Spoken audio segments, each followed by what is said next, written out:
대위님, 제 아버지 제가 누군지 아십니까? 하, 사단장 딸이라도 돼? 웃기는 소리네. 장인이 누군지 알면 그렇게 못 갚칠 텐데. 지금 한 말 후회하게 될 겁니다. 밤 10시가 넘은 시간, 간부 사무실엔 저 혼자만 남아 있었습니다. 형광등 불빛 아래에서 며칠째 손에 들고 있던 작전 보고서를 마무리하고 있었죠. 얼른 끝내고 내무반으로 돌아가야겠다고 생각했습니다. 아직도 일하고 있나, 이소희? 문득 들려온 목소리에 고개를 들었습니다. 강민혁 대위님이었습니다. 평소엔 이 시간에 간부 사무실에 계시지 않는데 의아했습니다. 네, 대위님. 내일 회의 전까지 작전 보고서를 마무리하고 있습니다.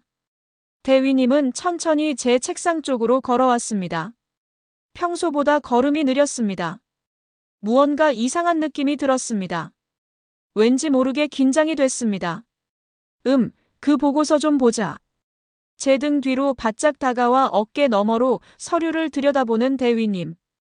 평소보다 너무 가까웠습니다. 대위님의 숨결이 제 목덜미에 닿았습니다. 불편했지만 상관이니 참았습니다. 이 부분은 다시 작성해야겠는데. 늦었으니 내가 도와주지. 그러더니 제 옆 의자에 앉았습니다. 평소 같으면 감사할 일이었겠지만 뭔가 달랐습니다. 대위님의 눈빛이 차가웠습니다. 동시에 뜨거웠습니다. 이상한 눈빛이었습니다. 감사합니다. 하지만 제가 혼자 해결할 수 있습니다. 말을 꺼내자마자 대위님의 손이 제 어깨에 올라왔습니다. 처음엔 그냥 격려하는 손길인가 싶었습니다. 하지만 그 손이 천천히 아래로 내려가기 시작했습니다. 등을 쓸더니 허리까지. 심장이 빨리 뛰기 시작했습니다. 이건 아니다. 이건 분명 잘못됐다는 생각이 들었습니다. 순간 머릿속이 하얗게 변했습니다. 어떻게 해야 할지 판단이 서지 않았습니다. 이소희, 자네는 참 유능해. 앞으로 내가 많이 도와줄게. 대위님의 목소리가 더 낮아졌습니다. 손은 계속 제 허리에 머물러 있었습니다. 이제는 확실했습니다. 이건 그냥 도움이 아니었습니다. 그때 머릿속에 박서현 선배의 얼굴이 스쳤습니다. 숨을 깊게 들이마셨습니다. 몸에 힘을 주며 바른 자세로 앉았습니다. 대위님, 그건 부적절한 행동입니다. 제 목소리는 떨리지 않았습니다. 단호했습니다. 제 자신이 놀랐습니다. 대위님의 손길이 잠시 멈칫했습니다.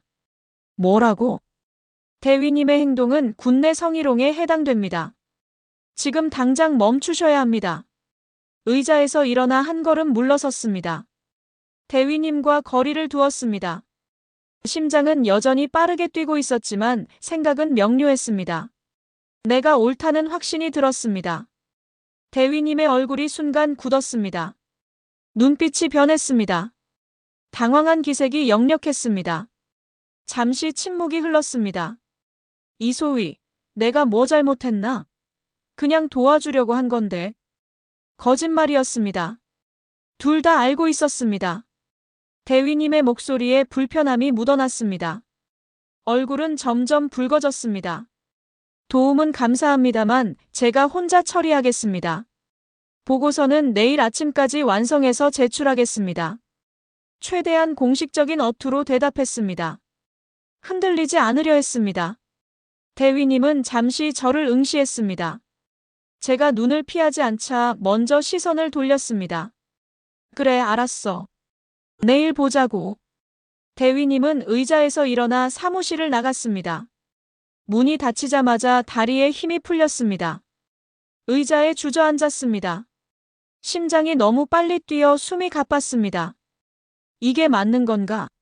내가 너무 예민하게 반응한 건 아닐까? 그런 생각도 잠시 들었습니다. 하지만 아니었습니다. 분명히 그건 부적절한 행동이었습니다. 참아서는 안 되는 일이었습니다. 박서현 선배도 그랬을 테니까요. 선배가 겪었던 일이 제게도 일어나고 있다는 게 믿기지 않았습니다. 주변을 둘러봤습니다. 사무실은 다시 고요해졌습니다. 하지만 제 마음은 이제 고요하지 않았습니다. 무언가가 시작되었다는 느낌이 들었습니다. 그리고 이건 끝이 아니라 시작일 뿐이라는 예감이 들었습니다.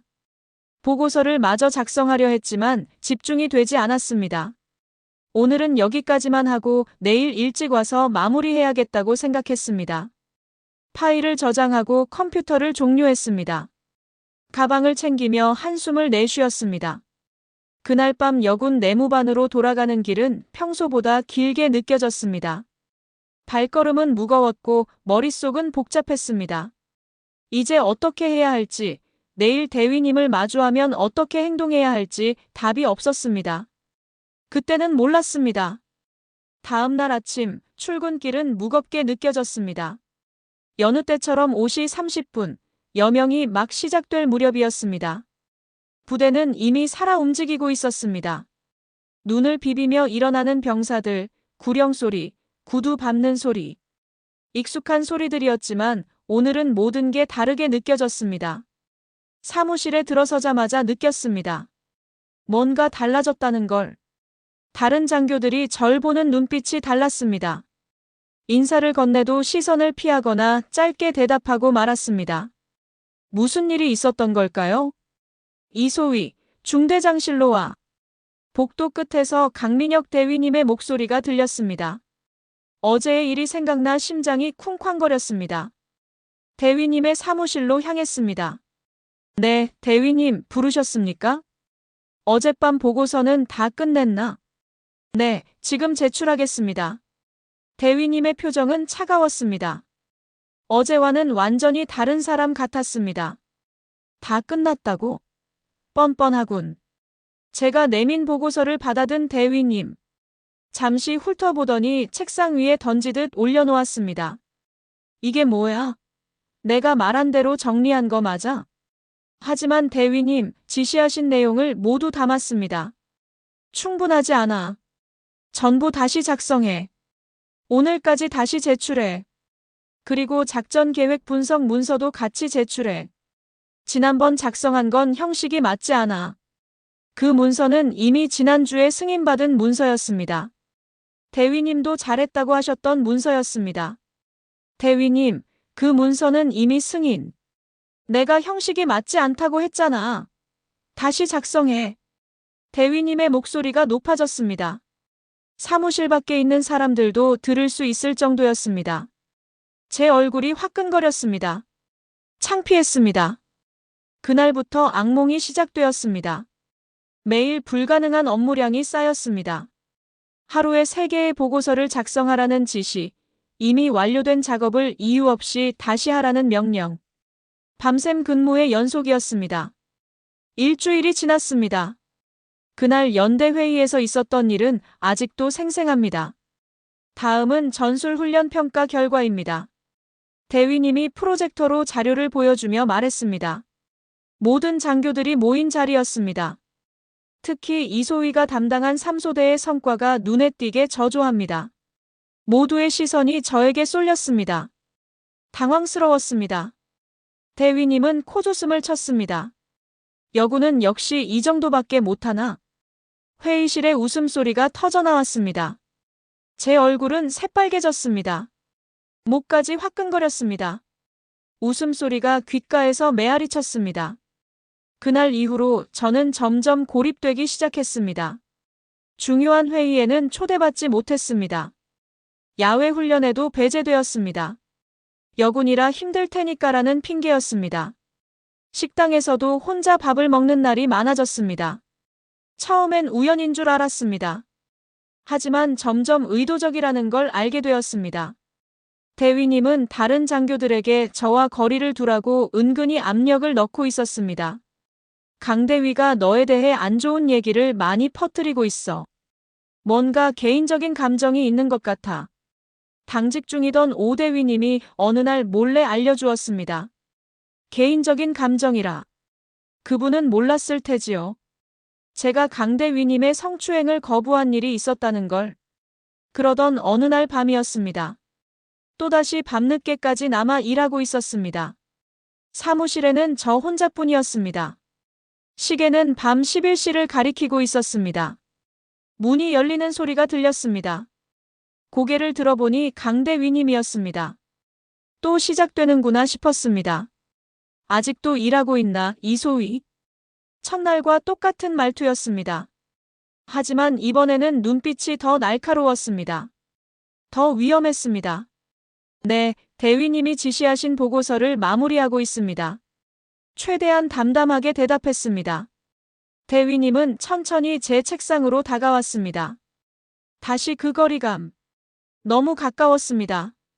요새 힘들지? 내가 시킨 일이 많긴 하지. 비아냥거리는 어조였습니다. 대위님의 미소가 무섭게 느껴졌습니다. 이제 알겠지? 나를 거부하면 어떻게 되는지. 부대에서 매장당하고 싶어? 직설적이었습니다. 너무나 노골적이었습니다. 그동안의 괴롭힘이 의도적이었음을 인정하는 말이었습니다. 대위님, 제가 무슨 잘못을 했습니까? 잘못? 넌 나를 무시했어. 그게 잘못이지. 대위님은 책상에 손을 짚고 제게 더 가까이 다가왔습니다. 숨이 턱 막혔습니다. 넌 아직 어리고 경험이 부족해.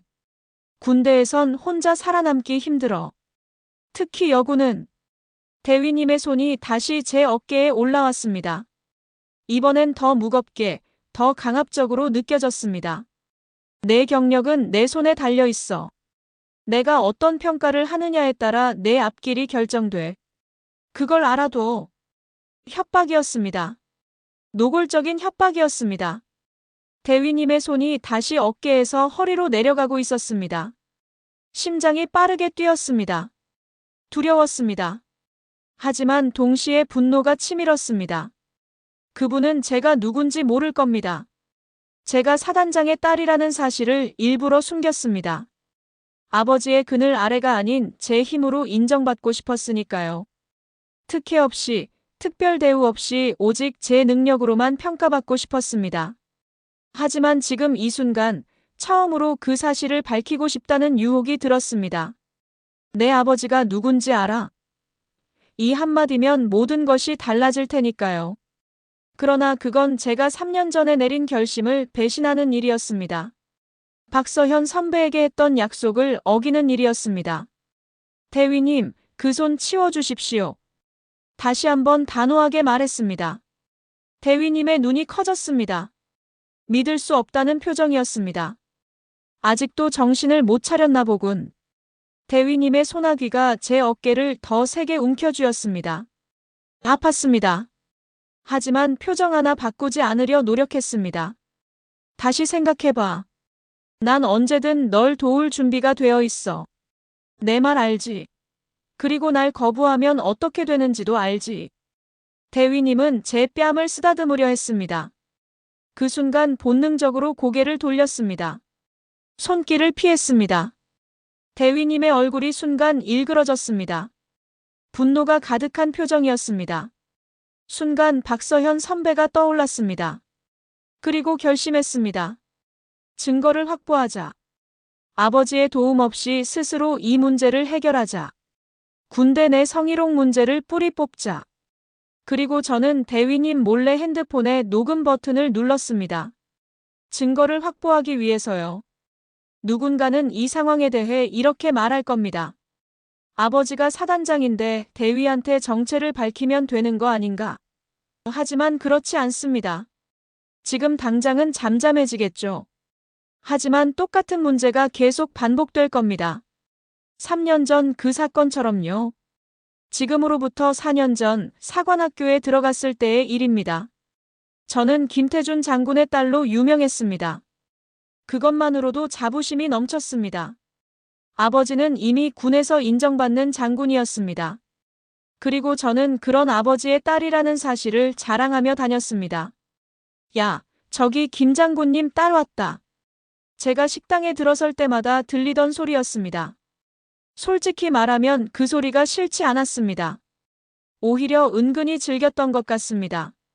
사관학교는 힘든 곳이었지만 김 장군 딸이라는 이름표가 보호막이 되어줄 테니까요. 훈련이 힘들 때면 아버지 덕분에 봐주겠지라는 생각도 했고 공부가 힘들 때도 어차피 졸업하면 좋은 보직 받겠지라는 안일한 마음도 있었습니다. 지금 생각하면 부끄러운 일입니다. 그러던 어느 날 박서현 선배를 만났습니다. 4학년 생도였던 박 선배는 생도 대표였습니다. 딱 봐도 범상치 않은 사람이었습니다. 늘 규율을 철저히 지키고 다른 생도들에게도 엄격했습니다. 처음 마주쳤을 때부터 달랐습니다. 다른 사람들이 제게 김장군 따님이라고 부르며 특별 대우를 할 때 박 선배는 절 그냥 이생도라고 불렀습니다. 오히려 다른 생도들보다 더 엄격하게 대했습니다. 이생도 제복 단추가 하나 풀렸네. 벌점 5점이야. 하지만 선배님, 다른 생도들도 장군 따님이면 더 모범을 보여야 하는 거 아닌가? 다른 생도들 핑계대지 말고. 그땐 정말 화가 났습니다. 불공평하다고 생각했습니다. 지금 생각해보면 그때 박 선배가 저를 진짜 군인으로 대해준 첫 사람이었던 거죠. 변화의 계기는 갑자기 찾아왔습니다. 체력 평가가 있던 날입니다. OKM 달리기, 팔굽혀펴기, 윗몸 일으키기. 모든 종목에서 기준 점수를 넘겨야 했습니다. 저는 자신이 있었습니다. 고등학교 때도 운동은 꽤 잘했으니까요. 하지만 사관학교의 기준은 달랐습니다. 특히 OKM 달리기가 문제였습니다. 중간에 숨이 턱 막혀서 더 이상 달릴 수 없었습니다. 이런, 김장군 딸이 이 정도밖에 못하네. 역시 100으로 들어온 거 아니야? 체력도 안 되는데 어떻게 군인이 되려고? 주변에서 수군거리는 소리가 들렸습니다. 창피했습니다. 화가 났습니다. 그리고 두려웠습니다. 그날 밤 모두가 잠든 시간에 몰래 훈련장으로 나갔습니다. 가방을 싸서요. 사관학교를 떠나려고 했습니다. 나는 여기에 맞지 않아. 다들 날 100으로 들어왔다고 생각해. 훈련장 벤치에 앉아 울고 있었습니다. 그때였습니다. 그렇게 쉽게 포기할 거야? 뒤를 돌아보니 박서현 선배가 서 있었습니다. 당황스러웠습니다. 훈련복 차림이었습니다. 선배님, 저는 도망치려고요. 힘들어서요. 선배의 목소리는 차가웠습니다. 하지만 눈빛은 달랐습니다. 차갑지 않았습니다. 전 여기에 맞지 않습니다. 겉으로는 절 잘 대해주지만 뒤에선 아버지 백 때문에 들어왔다고 무시합니다. 그럼 증명해봐. 내가 실력으로 들어왔다는 걸. 어떻게요? 지금부터 시작해. 나랑 같이 훈련해. 매일 밤 이 시간에 아무도 모르게. 내가 정말로 여기 있을 자격이 있는지 증명할 때까지. 선배의 제안은 예상 밖이었습니다. 위로나 동정이 아니었습니다. 도전이었습니다. 설마 저희 아버지 때문에 저를 도와주시는 건가요? 박 선배는 잠시 침묵했습니다. 그리고 말했습니다. 내 아버지가 누군지는 중요하지 않아. 내가 누구인지가 중요해. 내가 어떤 군인이 될 것인지. 그게 중요한 거야. 그 말이 제 인생을 바꿨습니다. 그날부터 매일 밤 우리는 몰래 훈련장에서 만났습니다. 달리기, 근력 운동, 전술 공부까지. 선배는 가차 없었습니다. 하지만 진심이었습니다. 한 달 뒤 재평가에서 저는 모든 종목에서 기준 점수를 훌쩍 넘겼습니다. OKM 달리기에서는 여생도 중 1등을 했습니다. 모두가 놀랐습니다. 의아해했습니다. 하지만 박 선배와 저만 알았습니다. 그 한 달 동안의 비밀 훈련을. 그 후로 제 태도가 완전히 바뀌었습니다. 더 이상 김장군 딸이라는 타이틀에 의지하지 않았습니다. 오히려 그 사실을 최대한 감추려 했습니다. 제 실력으로, 제 노력으로 인정받고 싶었으니까요. 이지원, 너 요새 많이 변했다. 동기들이 종종 그렇게 말했습니다. 맞습니다. 변했습니다. 더 이상 안일하게 생각하지 않았습니다. 더 열심히 공부했고 더 강하게 훈련했습니다. 그리고 스스로에게 더 엄격해졌습니다. 박 선배는 제게 롤모델이 되었습니다. 늘 규율을 지키고 솔선수범하고 약자를 돕는 선배의 모습을 보며 나도 저런 군인이 되고 싶다고 생각했습니다. 임관을 앞둔 어느 날 박 선배와 사관학교 뒷산에 올랐습니다. 이제 박 선배는 소위가 되어 부대로 떠날 예정이었습니다. 지원아, 넌 어떤 부대에 지원할 거야? 아직 정확히 결정하진 않았어요, 선배님. 가능하다면 아버님의 영향력이 닿지 않는 곳으로 가. 내 힘으로 인정받고 싶다면. 박 선배의 조언은 날카로웠습니다. 하지만 맞는 말이었습니다. 네, 그럴게요. 가능한 한 최전방으로 지원할 거예요. 그래, 좋은 생각이야. 그리고 약속 하나 할까? 무슨 약속인가요? 박 선배는 멀리 보이는 사관학교 건물들을 바라보며 말했습니다. 언젠가 우리 같은 여군들이 당당히 인정받는 군대를 만들자. 성별이 아니라 능력으로 평가받는 군대를. 그 말에 가슴이 뜨거워졌습니다. 처음으로 군인이 된다는 것이 자랑스럽게 느껴졌습니다. 네, 약속해요, 선배님. 사관학교 마지막 날, 우리는 함께 사진을 찍었습니다. 그 사진을 항상 지갑에 넣고 다녔습니다. 제 인생의 전환점을 기억하기 위해서. 하지만 박 선배가 소위가 되어 떠난 후, 제 인생을 송두리째 바꿀 사건이 일어났습니다. 박 선배와는 그 뒤에도 자주 연락했습니다. 오늘은 부대에서 첫 작전 회의에 참석했어. 긴장돼서 말 한마디 못했어. 어제는 소대원들과 야간 행군을 했어. 힘들었지만 보람찼어. 박 선배의 메시지는 늘 활기찼습니다. 진짜 군인이 된 자부심이 느껴졌습니다. 저도 기대에 부풀었습니다. 언니, 난 아직 3개월 남았어. 빨리 졸업해서 군인이 되고 싶어요. 곧 나도 소위가 되어 만나자. 그때 같이 술 한잔 해요, 언니. 그렇게 즐거운 대화가 오고 갔습니다. 그러던 어느 날이었습니다. 갑자기 박 선배의 메시지가 뚝 끊겼습니다. 처음에는 바빠서 그런가 싶었습니다. 군대 생활이 다 그렇지 않습니까? 특히 갓 임관한 소위는 더 바쁠 테고요. 하지만 일주일이 지나도 2주일이 지나도 답장이 없었습니다. 언니, 요새 많이 바쁜가 봐요. 잘 지내고 있죠? 점점 걱정이 커졌습니다. 뭔가 잘못됐다는 느낌이 들었습니다. 하지만 사관학교생도 신분으로는 할 수 있는 게 많지 않았습니다. 그렇게 답 없는 메시지들만 쌓여갔습니다. 1달, 2달. 그러던 어느 날 아침이었습니다. 동기인 최유진 생도가 창백한 얼굴로 제게 다가왔습니다. 지원아, 혹시 박서현 선배 알지? 응, 알지. 왜? 그게 박서현 소위가 자살했대. 순간 세상이 무너지는 기분이었습니다. 귀에서 윙 하는 소리가 들렸습니다. 다리에 힘이 풀렸습니다. 뭐라고? 그럴 리가 없어. 언니가 왜? 어제 발견됐대. 부대 숙소에서. 말도 안 됐습니다. 박서현 선배가 그렇게 강인하고 의지가 강했던 그 사람이 자살이라니요. 믿을 수 없었습니다. 즉시 장례식장으로 향했습니다. 장례식장은 한산했습니다. 군 관계자 몇 명과 가족들 뿐이었습니다. 박 선배의 어머니는 계속 우셨습니다. 아버지는 굳은 표정으로 말이 없으셨습니다. 이지원이죠? 박 선배의 어머니께서 제게 말을 걸어오셨습니다. 눈가는 퉁퉁 부어 있었습니다. 네, 저는 이지원입니다. 사관학교에서 박 선배님과 가까워졌어요. 우리 서연이가 자네를 참 좋아했나 봐요. 지원 씨 얘기를 참 많이 했어요. 그 말에 눈물이 왈칵 쏟아졌습니다. 박 선배가 저를 그렇게 생각해줬다니.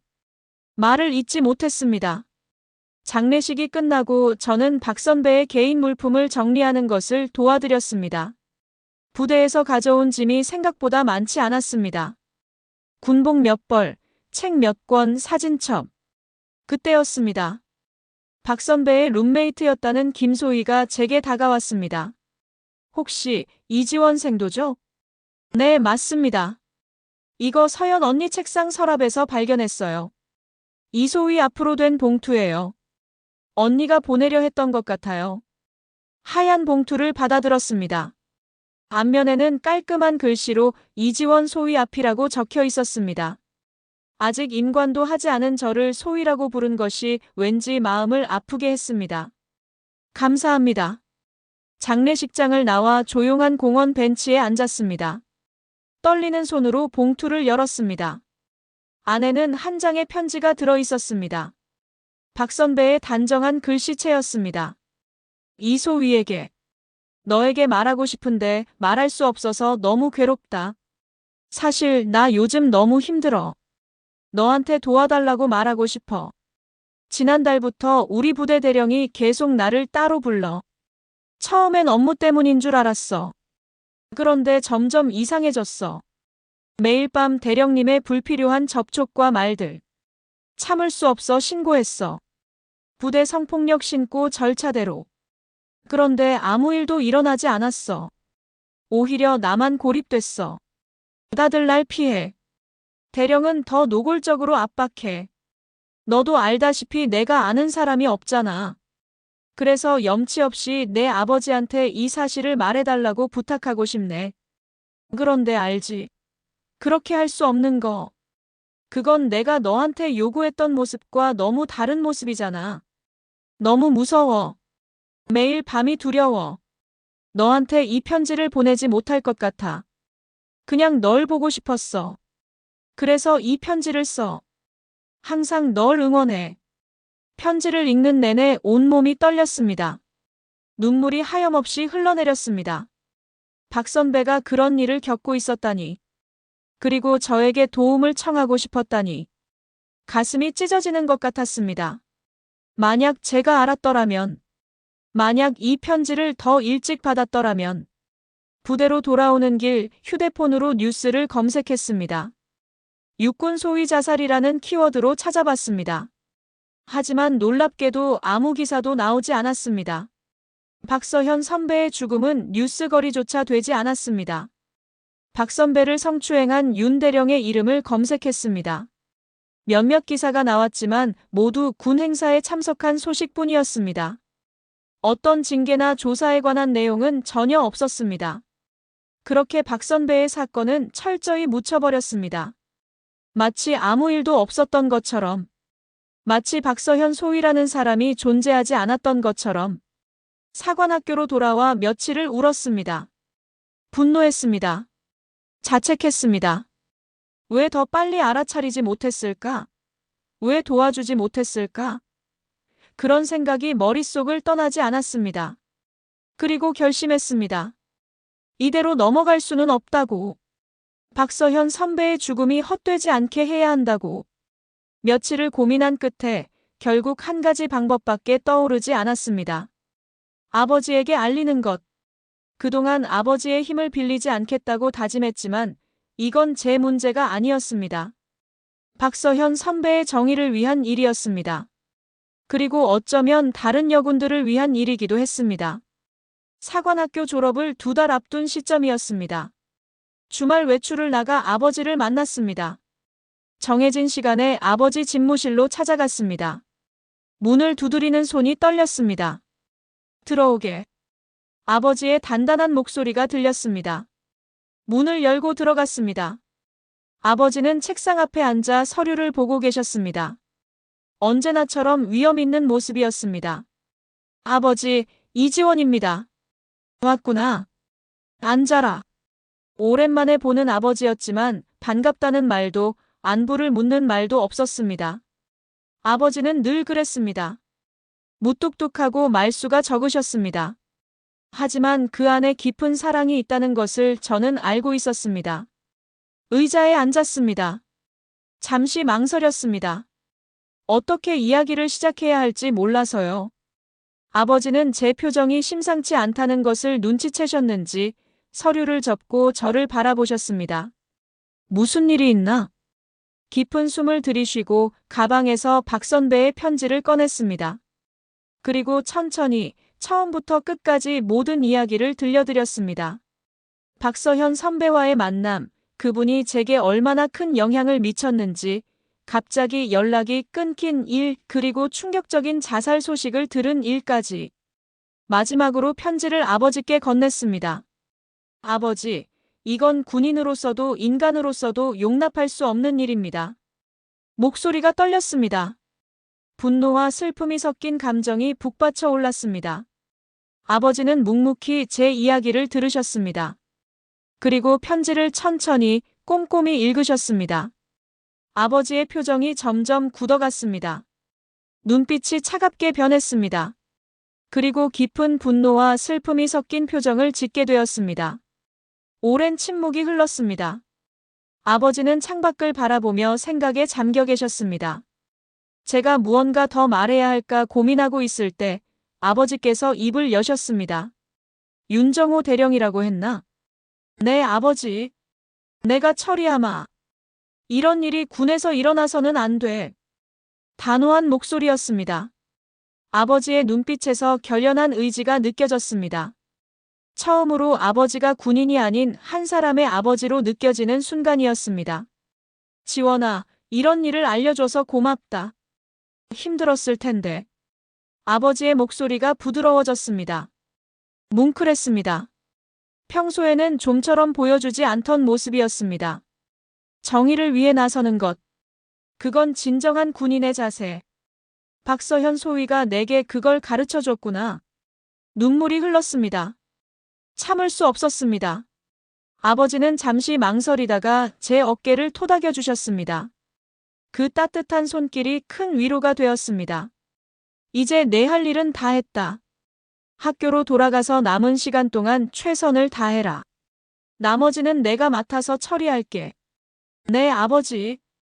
감사합니다.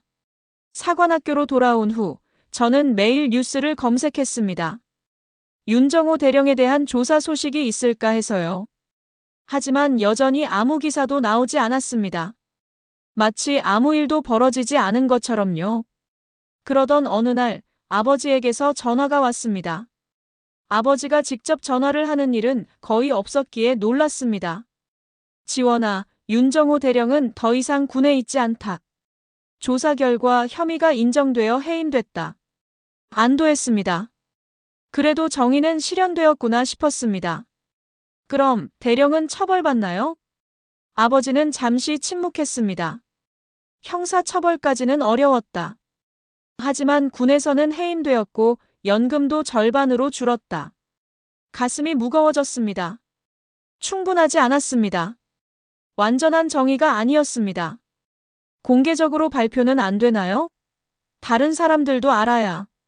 상부에서 조용히 처리하기로 했다. 군 이미지 문제도 있고. 윤 대령의 아버지가 예전에 국방부에서 일했던 사람이라 정치적인 문제도 얽혀 있어. 결국 윤 대령은 자진 전역 형식으로 군을 떠났다는 소문이 돌았습니다. 형사처벌이나 공개적인 징계 없이 그저 조용히 군을 떠난 것입니다. 그리고 여전히 박서현 선배의 죽음은 공식적으로 재조명받지 못했습니다. 그 후에도 군대 성추행에 대한 얘기는 끊임없이 제 귀에 들어왔습니다. 박서현 선배의 희생에도 윤 대령이 군을 떠났음에도 달라진 게 없었습니다. 많은 선배, 동료들이 박 선배와 같은 아픔을 겪고 있었습니다. 그때 저는 느꼈습니다. 이건 뿌리를 뽑지 않으면 안 된다. 만약 나에게 그런 상황이 일어난다면 나는 그 기회를 발판 삼아 세상의 모든 것을 알리고 군대 내 성희롱을 뿌리 뽑겠다. 시간이 흘러 졸업을 앞둔 마지막 날, 다시 아버지를 찾아갔습니다. 임관을 앞둔 상황에서 부대 배치에 대해 상의하려는 목적이었습니다. 아버지, 저는 최전방 부대로 가고 싶습니다. 최전방? 위험한 곳이야. 여군에게는 특히. 그래도 가고 싶습니다. 제 능력을 증명하고 싶습니다. 아버지는 잠시 생각에 잠기셨습니다. 좋아. 대신 무슨 일이 생기면 즉시 나한테 얘기해. 알았지? 저는 그 말을 듣고 아버지에게 말했습니다. 아버지, 지난번에도 얘기했듯이 저는 아버지의 딸이라는 정체를 숨기고 싶습니다. 사단장의 딸이 아닌 이지원 그 자체로 능력을 인정받고 싶습니다. 그게 박서현 선배와 한 마지막 약속입니다. 아버지는 당황한 듯 보였지만 이내 자랑스러운 표정으로 말했습니다. 멋지다, 우리 딸. 하지만 만약 무슨 일이 생기면 그땐 꼭 얘기해야 해. 박서현 소위와 같은 일은 다신 일어나면 안 돼. 알겠지? 네, 약속합니다. 그렇게 저는 최전방 부대에 배치되었습니다. 김태준 소장의 딸이라는 사실을 아무에게도 알리지 않은 채로요. 어쩌면 그때부터 저는 이미 준비하고 있었는지도 모릅니다. 언젠가 마주하게 될 불의에 맞서 싸울 준비를. 그리고 시간이 흘러 강민혁 대위를 만나게 됐습니다. 그는 지금 저의 앞에서 저를 성추행하고 있습니다. 작전 계획 관련해서 논의할 게 있으셨다고 하지 않으셨습니까? 지금 이 행동은 다른 의도가 있어 보입니다. 최대한 담담하게 대답했습니다. 강대위님은 천천히 제게 다가왔습니다. 사실 작전 계획은 핑계였어. 널 좀 보고 싶어서. 말씀하시면서 점점 더 가까이 다가왔습니다. 본능적으로 한 걸음 물러섰습니다. 대위님, 무슨 말씀이신지. 아직도 모르겠어? 내가 뭘 원하는지. 대위님의 목소리가 낮아졌습니다. 더 가까이 다가와 제 어깨에 손을 올렸습니다. 그동안보다 더 노골적이었습니다. 난 내가 마음에 들어. 처음 봤을 때부터. 근데 넌 계속 날 밀어내지. 손이 제 어깨에서 팔로 그리고 허리로 내려갔습니다. 숨이 막혔습니다. 공포와 분노가 동시에 밀려왔습니다. 대위님, 그만하세요. 이건 명백한 성추행입니다. 단호하게 말했습니다. 하지만 대위님은 멈추지 않았습니다. 성추행? 그냥 친한 동료 사이의 스킨십이잖아. 너무 예민하게 굴지 마. 아니요, 이건 스킨십이 아닙니다. 당장 손 치우세요. 대위님의 표정이 순간 일그러졌습니다. 화가 난 듯 했습니다. 하지만 곧 다시 미소를 지었습니다. 더 위험한 미소였습니다. 이소희, 내 경력은 내 손에 달려 있어. 알지? 위협이었습니다. 노골적인 협박이었습니다. 그 순간 제 주머니에서 희미한 불빛이 새어나왔습니다. 녹음 중인 휴대폰의 표시등이었습니다. 대위님의 시선이 그 불빛에 꽂혔습니다. 이게 뭐지? 제 대답을 기다리지도 않고 대위님은 제 주머니에 손을 넣어 휴대폰을 꺼냈습니다. 화면을 보는 순간 대위님의 얼굴색이 변했습니다. 녹음 중이라는 표시가 화면에 선명하게 나타나 있었습니다. 너 지금 뭐 하는 거야? 날 함정에 빠뜨리려고? 대위님의 목소리가 떨렸습니다. 분노와 공포가 섞인 목소리였습니다. 이런 짓을 하다니. 대위님은 휴대폰을 내려다보더니 갑자기 바닥에 던져버렸습니다. 쾅 하는 소리와 함께 휴대폰은 바닥에 떨어졌고 배터리가 튀어나왔습니다. 넌 내가 누군지 모르는 모양이군. 여단장 최병국 준장이 내 장인이라는 걸 몰랐나 보지. 강대위님의 목소리가 위협적으로 변했습니다. 눈빛도 달라졌습니다. 더 이상 욕망이 아닌 순수한 분노만이 남아 있었습니다. 내가 이걸 가지고 어디에 가든 아무도 내 말을 들어주지 않을 거다. 여단장 한마디면 내 평가서는 엉망이 될 거야. 군대에서의 내 경력은 끝이야. 알겠어? 강대위님의 말 한마디 한마디가 칼처럼 날카로웠습니다. 그래도 이건 잘못된 일입니다. 잘못? 내가 감히 나를 판단해? 넌 이제 끝났어, 이소희. 내일부터 넌. 그 순간 예상치 못한 일이 벌어졌습니다. 갑자기 사무실 문이 열리며 누군가 들어왔습니다. 이명석 원사님이었습니다. 죄송합니다, 대위님. 긴급 보고서가 들어왔습니다. 원사님의 목소리는 평소와 같이 차분했지만 눈빛은 달랐습니다. 무언가를 알고 있는 듯한 의도적인 개입이라는 느낌이 들었습니다. 대위님은 당혹스러운 표정을 지었습니다. 원사님이 언제부터 문 밖에 있었는지 무엇을 들었는지 알 수 없었을 테니까요. 지금 무슨... 정말 죄송합니다만 사단에서 내려온 긴급 지시입니다. 이지원 소위님이 꼭 필요합니다. 원사님은 단호했습니다. 그리고 저를 바라보며 눈짓했습니다.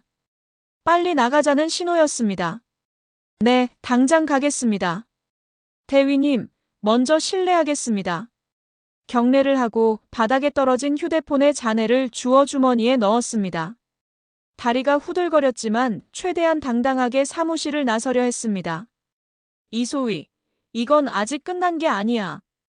기억해. 대위님의 마지막 경고가 등 뒤로 들렸습니다.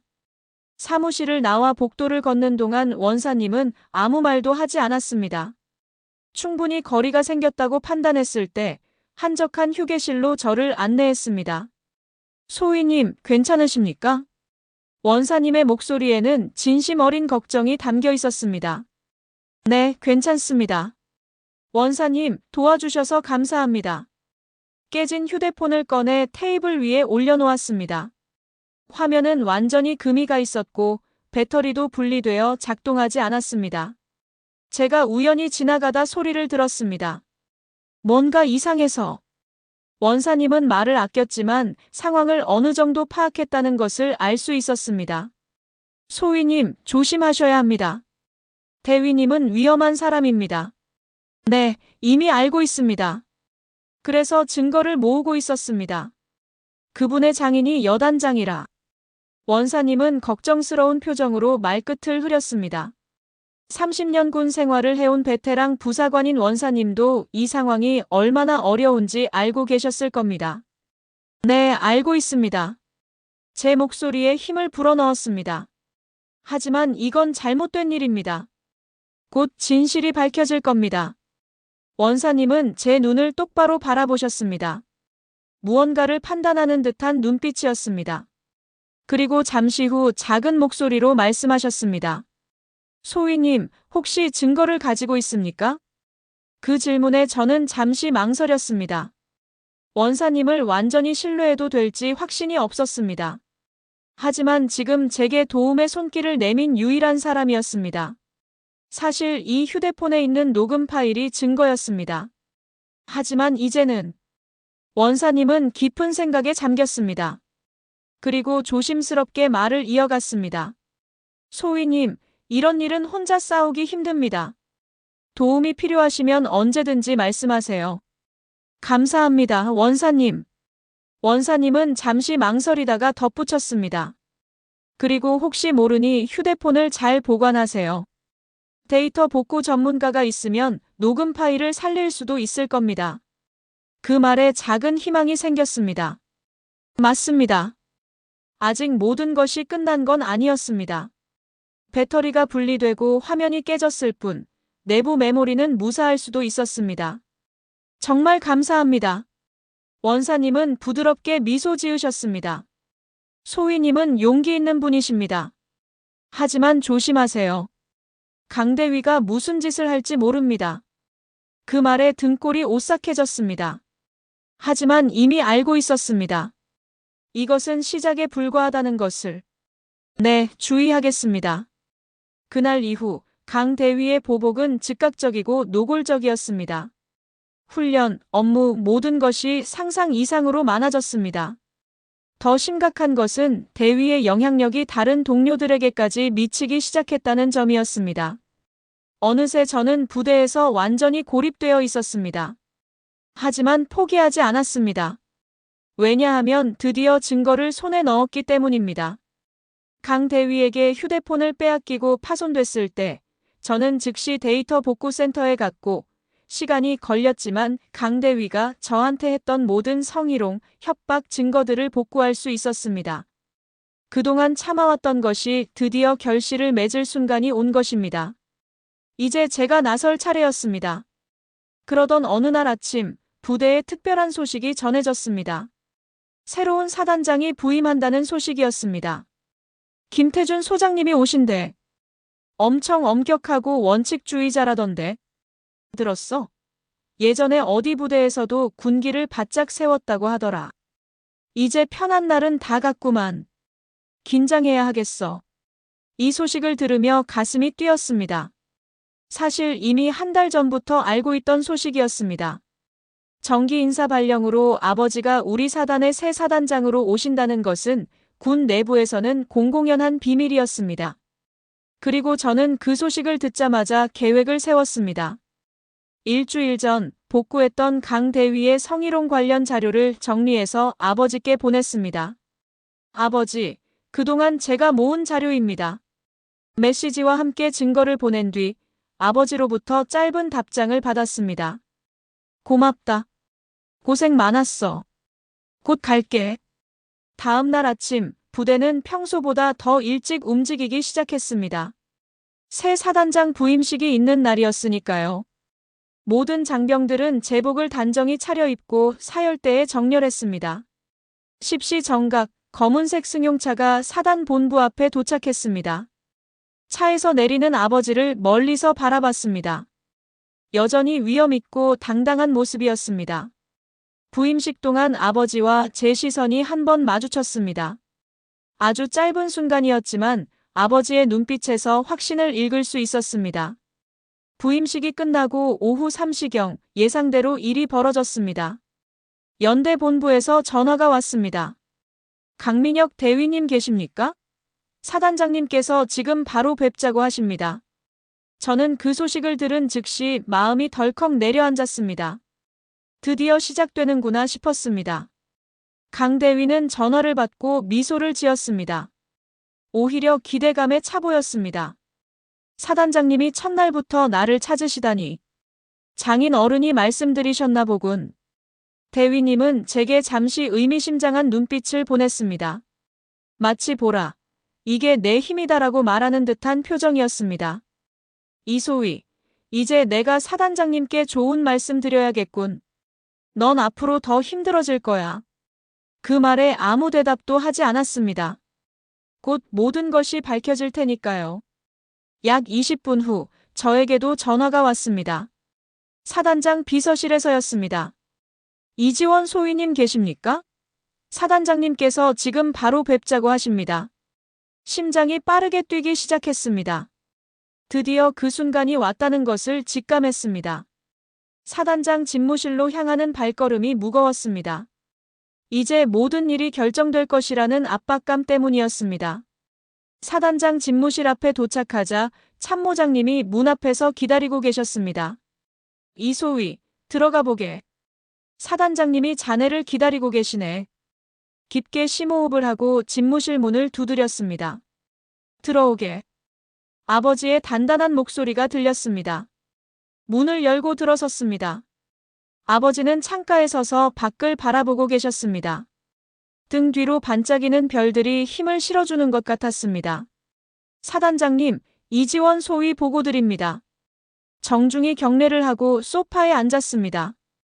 아직 강 대위는 오지 않은 모양이었습니다. 앉아서 기다리게, 이소희. 곧 강 대위가 올 걸세. 아버지는 여전히 창밖을 바라보신 채로 말씀하셨습니다. 목소리에는 무거움이 묻어 있었습니다.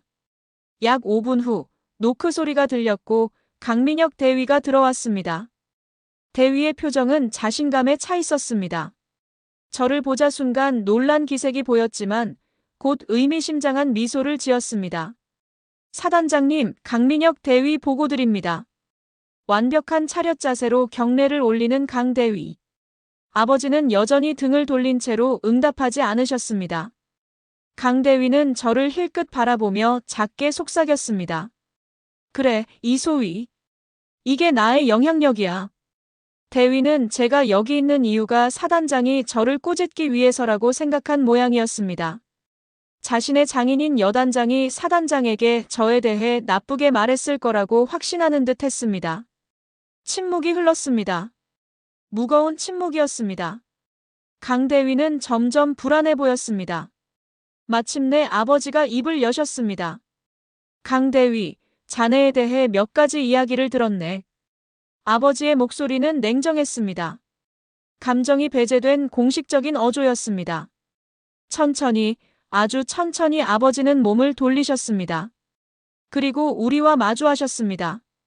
강 대위의 얼굴에 잠시 미소가 번졌다가 아버지의 차가운 눈빛을 보고 굳어졌습니다. 이지원 소위가 몇 가지 심각한 문제를 제기했네. 강 대위의 표정이 순식간에 변했습니다. 자신감에 차있던 얼굴이 창백해졌습니다. 눈이 커지고 입이 약간 벌어졌습니다. 당황스러움이 역력했습니다. 무슨 말씀이신지. 대위는 말을 더듬었습니다. 저를 힐끗 바라보았지만 이제 그 눈빛은 조금 전과 완전히 달랐습니다. 당혹감과 분노가 섞여 있었습니다. 사단장님, 이소희가 무슨 말을 했는지 모르겠지만 그건 오해입니다. 아마도 업무 스트레스 때문에 생긴 오해일 겁니다. 강 대위는 최대한 침착하게 말하려 했지만 목소리가 떨리고 있었습니다. 아버지는 책상 앞으로 걸어오셔서 노트북 화면을 돌려 우리에게 보여주셨습니다. 이소희가 제출한 증거들일세. 화면에는 여러 개의 오디오 파일과 문서들이 열려 있었습니다. 모두 제가 수집한 증거들이었습니다. 아버지는 파일 하나를 클릭하셨습니다. 그러자 강 대위의 목소리가 사무실에 울려 퍼졌습니다. 넌 내가 누군지 모르는 모양이군. 여단장 최병국 준장이 내 장인이라는 걸 몰랐나? 그러니까 내가 하는 말 들어. 강 대위의 얼굴이 하얗게 변했습니다. 자신의 목소리가 이렇게 선명하게 녹음되어 있다는 사실에 완전히 충격받은 모양이었습니다. 거기에 자네가 이소희를 감시하고 괴롭힌 내용까지 모두 기록되어 있네. 이런 행동들이 우리 군대에서 용납될 수 있다고 생각하나? 아버지의 목소리가 점점 높아졌습니다. 평소 감정을 잘 드러내지 않으시던 아버지가 분노를 억누르지 못하고 있었습니다. 강 대위는 완전히 패닉 상태에 빠진 듯 했습니다. 손이 떨리고 이마에는 땀이 맺혔습니다. 사단장님, 이건 오해입니다. 그리고 제 장인인. 아버지는 손을 들어 그의 말을 끊으셨습니다. 이미 최 준장에게도 이 자료를 보냈네. 지금쯤 살펴보고 있을 걸세. 강 대위의 얼굴에서 마지막 희망마저 사라지는 것이 보였습니다. 하지만 아버지의 다음 말에 그의 표정은 완전히 얼어붙었습니다. 그리고 자네가 괴롭혔던 이소희. 내 딸일세. 강 대위의 눈이 커졌습니다. 믿을 수 없다는 표정이었습니다. 저와 아버지를 번갈아 바라보았습니다. 무슨 마음 같아선 당신을 죽이고 싶어. 알아. 이렇게 끝내주는 것도 고맙게 생각해. 아버지의 목소리는 낮고 위협적이었습니다. 그 어느 때보다도 무서운 목소리였습니다. 강 대위는 말 그대로 주저앉을 것 같은 표정이었습니다. 하지만 내가 군인이니 법과 규정에 따라 처리하겠네. 자네에 대한 공식 조사가 즉시 시작될 걸세. 그때까지 직무는 정지하고 대대 본부에서 대기하도록. 아버지는 책상에 있던 서류를 집어 강 대위에게 건네셨습니다. 이것은 직무정지 명령이네. 지금부터 자네는 인사과에 출석해 조사에 협조해야 하네. 무기와 지휘권은 모두 반납하고. 강 대위는 부들부들 떨리는 손으로 서류를 받았습니다. 얼굴은 핏기 하나 없이 창백했습니다. 사단장님. 제발. 내 부대에서 이런 일은 절대 용납할 수 없네. 성추행, 괴롭힘, 직권 남용. 이건 단순한 인사 문제가 아니라 군사법원에서 처리할 문제일세. 아버지의 눈빛은 단호했습니다. 타협의 여지가 전혀 없어 보였습니다. 지금 당장 나가게. 그리고 내일 아침 9시 군 검찰단에 출두하도록. 강 대위는 완전히 무너진 표정으로 일어섰습니다. 꼿꼿했던 자세도 자신감 넘치던 눈빛도 모두 사라진 채 고개를 떨군 모습이었습니다. 마지막으로 저를 한번 노려보고는 집무실을 나갔습니다. 문이 닫히자 아버지와 저 단둘만 남았습니다. 잠시 침묵이 흘렀습니다. 아버지는 깊은 한숨을 내쉬셨습니다. 괜찮아, 지원아. 공식적인 목소리가 사라지고 아버지다운 따뜻한 목소리로 물으셨습니다. 네, 괜찮습니다, 아버지.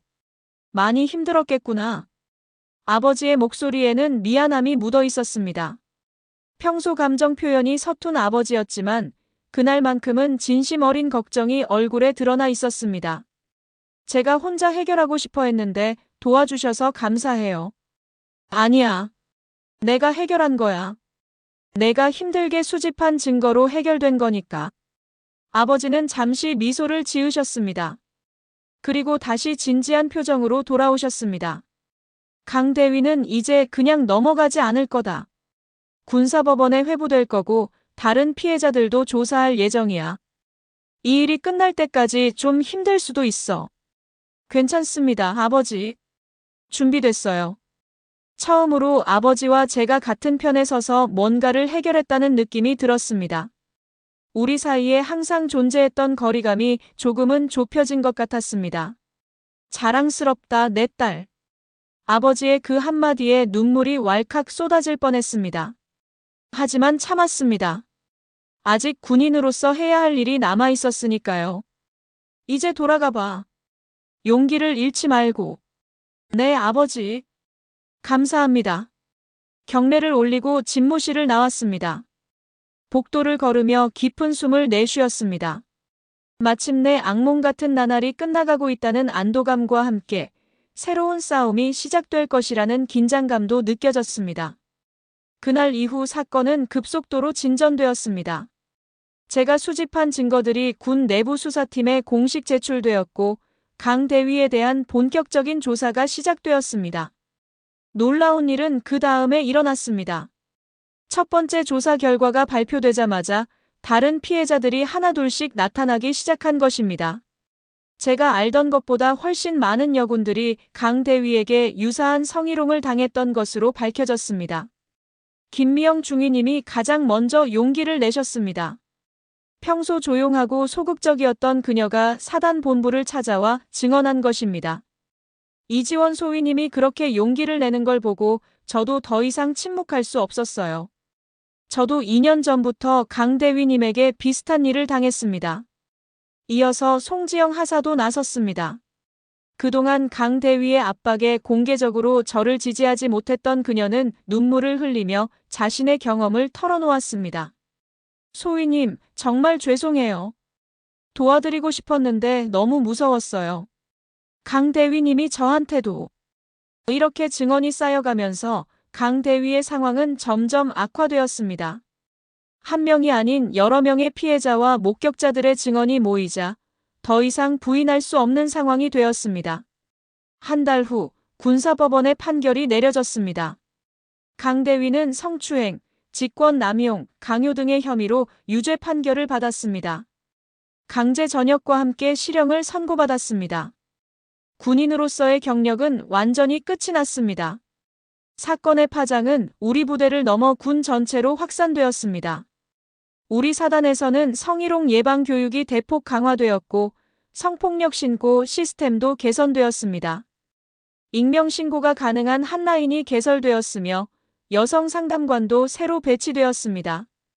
가장 큰 변화는 다른 여군들의 태도였습니다.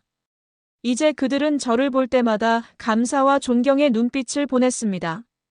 제가 그들에게 작은 희망이 되었다는 사실이 기뻤습니다. 사건은 부대를 넘어 사회적으로도 큰 관심을 받았습니다. 처음에는 군에서 이 사건을 조용히 처리하려 했지만 언론에 보도되기 시작했습니다. 제가 원했던 게 이루어진 겁니다. 군내 성추행 가해자 엄중 처벌. 육군 대위 성추행 및 직권 남용으로 실형. 여군 소위의 용기, 군내 성폭력 고발로 이어져. 이런 헤드라인들이 신문과 뉴스에 등장했습니다. 가장 기쁜 일은 박서현 선배의 사건도 재조명되기 시작했다는 것이었습니다. 윤정호 대령은 이미 전역한 상태였지만 민간인 신분으로 수사를 받게 되었습니다. 결국 사실이 밝혀졌습니다. 윤 대령이 박 선배를 지속적으로 성추행했고 그것이 자살의 원인이었다는 사실이 비록 뒤늦은 정의였지만 적어도 박서현 선배의 명예는 회복되었습니다. 변화는 거기서 그치지 않았습니다. 우리 사단은 군내 성폭력 근절을 위한 시범 부대로 지정되었습니다. 여성 인권 보호 정책이 강화되었고 고위 장교들을 대상으로 한 특별 교육도 실시되었습니다. 아버지는 이 모든 변화의 중심에 계셨습니다. 아버지와 저는 여전히 공식적으로는 사단장과 소위의 관계를 유지했지만 서로에 대한 이해와 존경은 더 깊어졌습니다. 어느 날 아버지가 저를 집무실로 부르셨습니다. 지원아, 한 가지 제안이 있어. 무슨 일이신가요, 사단장님? 우리 사단의 여군 인권 담당관 자리를 신설하려고 해. 내가 맡아주었으면 하는데. 놀라웠습니다. 소위 계급으로 그런 중요한 보직을 맡는 것은 이례적인 일이었습니다. 하지만 제가 경험이 부족하고 내가 직접 경험했고 해결했잖아. 다른 여군들에게 가장 좋은 조언자가 될 수 있을 거야. 잠시 고민했지만 이내 결심했습니다.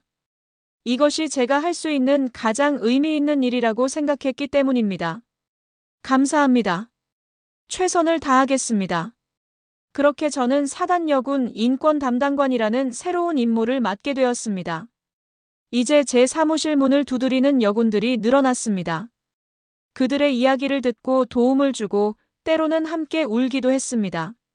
누구도 더 이상 혼자 싸우지 않도록 하겠습니다. 이것이 제 새로운 다짐이 되었습니다. 박서현 선배와의 약속을 지키기 위한 또 다른 방법이었습니다.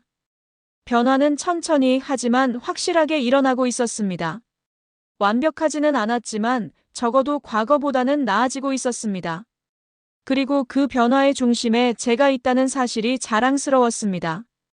이제 더 이상 김 장군의 딸이 아닌 그저 이지원 소위로서 인정받고 있다는 사실이 가장 큰 성취감을 주었습니다.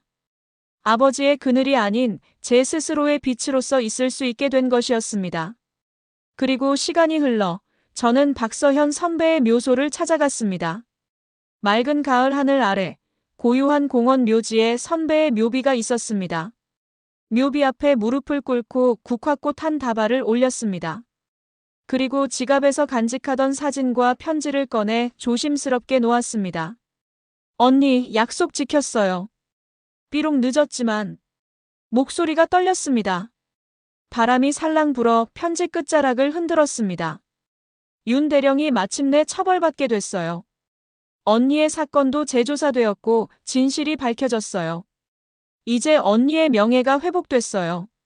묘비 앞에 앉아 오랫동안 이야기했습니다. 그동안 있었던 일들, 강 대위와의 싸움, 그리고 변화하기 시작한 군 문화에 대해 말을 하면서 마음이 조금씩 가벼워지는 것을 느꼈습니다. 언니가 없었다면 저도 없었을 거예요. 언니가 제게 가르쳐준 용기와 정의감이 저를 여기까지 이끌었어요. 마지막으로 묘비에 손을 얹고 작별 인사를 했습니다. 이제 편히 쉬세요, 언니. 나머지는 제가 계속할게요. 아직 가야 할 길이 멀다는 것을 알고 있습니다. 군대의 문화를 바꾸는 일, 뿌리 깊은 편견과 관행을 변화시키는 일은 결코 쉽지 않을 것입니다. 하지만 이제 더 이상 저는 혼자가 아닙니다. 아버지가 계시고 이명석 원사님이 계시고 새롭게 용기를 낸 동료들이 있고 그리고 박서현 선배의 정신이 항상 함께하고 있으니까요. 그렇게 새로운 아침을 맞이할 준비가 되어 있었습니다. 더 나은 군대, 더 나은 세상을 향한 첫걸음을 내디딘 것입니다. 내일도 힘내자, 이지원 소위. 거울 속의 제 모습에게 미소를 지었습니다. 더 이상 두렵지 않았습니다. 여러분, 안녕하세요. 지금까지 투스타 사단장 딸을 성추행한 대위의 최후 사연을 함께해 주셔서 감사합니다. 숨막히는 긴장감과 분노, 그리고 희망이 교차했던 이지원 소위의 이야기는 단순한 한 개인의 복수극을 넘어 우리 사회에 깊은 울림을 던져줍니다. 오늘 저는 이 사연이 우리에게 주는 교훈과 그 의미에 대해 이야기하고자 합니다. 이 사연의 시작은 칠흑 같은 어둠 속 사무실에서였습니다. 강민혁 대위의 부적절한 손길을 거부하는 이지원 소위의 단호한 목소리. 그때 그녀의 심장이 얼마나 빠르게 뛰었을지 우리는 상상할 수 있습니다. 한 번쯤은 넘어가면 안 될까? 참는 게 맞지 않을까? 하는 고민을 했을지도 모릅니다. 그러나 그녀는 과거 박서현 선배의 비극적인 희생을 기억했습니다. 그리고 그 기억은 그녀에게 용기가 되었습니다.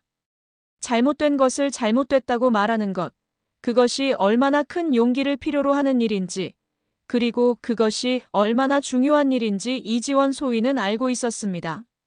강 대위는 자신의 권력과 지위를 이용해 이 소위를 철저히 고립시켰습니다. 동료들은 등을 돌렸고 업무는 산더미처럼 쌓였습니다. 그러나 이 소위는 굴복하지 않았습니다. 그녀는 증거를 모으기 시작했습니다.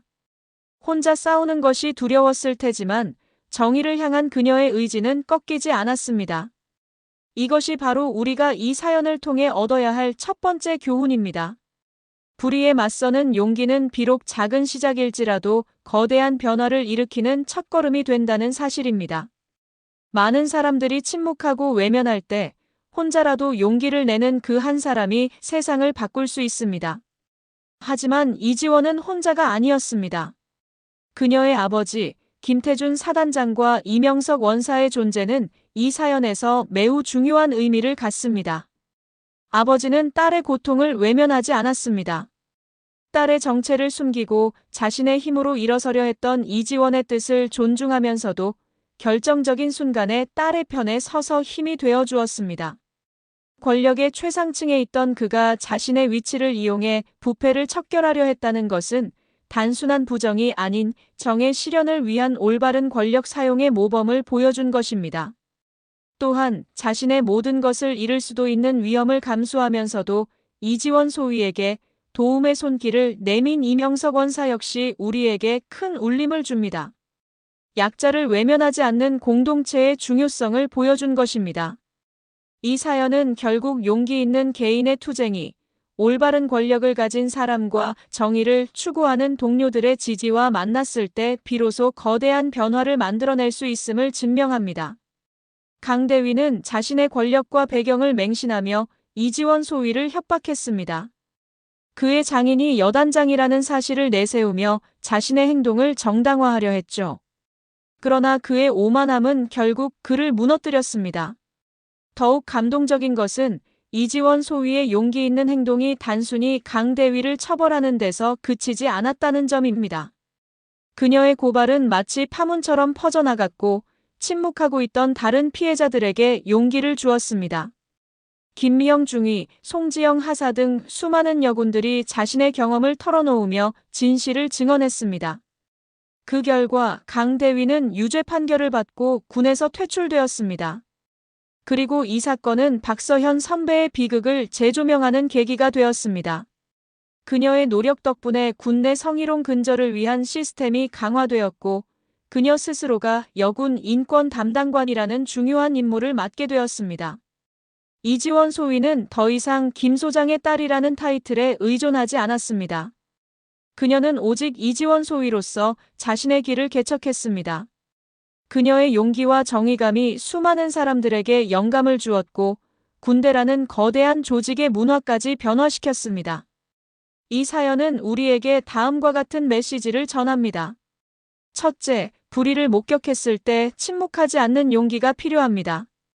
둘째, 올바른 권력은 개인의 이익이 아닌 공동체의 정의를 위해 사용되어야 합니다. 셋째, 혼자 힘든 싸움을 하고 있는 사람에게 기꺼이 손을 내미는 연대가 중요합니다. 넷째, 정의는 비록 늦을지라도 반드시 승리한다는 믿음을 가져야 합니다. 세상의 모든 이지원 소위님들께 이 메시지를 전합니다. 당신의 한 걸음이, 당신의 단 한마디가 세상을 바꿀 수 있습니다. 이제 당신은 더 이상 혼자가 아닙니다. 당신의 옆에는 정의를 위해 함께 싸울 사람들이 언제나 있다는 것을 기억하시기 바랍니다. 감사합니다.